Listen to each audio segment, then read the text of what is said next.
বিএনপির vice chairman ও সাবেক সংসদ সদস্য আলহাজ মোহাম্মদ শাহজাহানের রোগ মুক্তি এবং সুস্থতা কামনায় সৌদি আরবের প্রবাসী নোয়াখালী জেলা বিএনপির উদ্যোগে দোয়া মাহফিল অনুষ্ঠিত হয়েছে।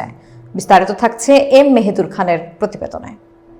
অনুষ্ঠানে সভাপতিত্ব করেন প্রবাসী নোয়াখালী জেলা বিএনপির সভাপতি আলমগীর কবির এবং সঞ্চালনা করেন সাধারণ সম্পাদক মোহাম্মদ ওমর ফারুক। দোয়া মাহফিলে প্রধান অতিথি হিসেবে উপস্থিত ছিলেন প্রবাসী লক্ষ্মীপুর জেলা বিএনপির প্রতিষ্ঠাতা ও সৌদি আরব পূর্বাঞ্চল বিএনপির প্রতিষ্ঠাতা সাধারণ সম্পাদক ফারুক আহমেদ জান।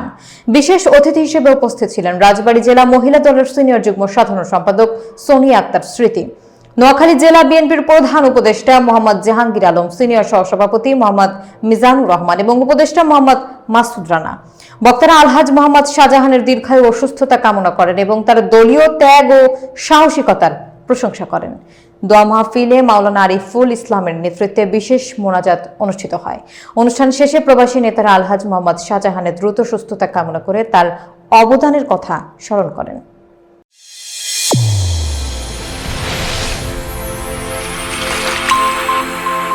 চ্যানেল A1 হৃদয়ের স্পন্দন।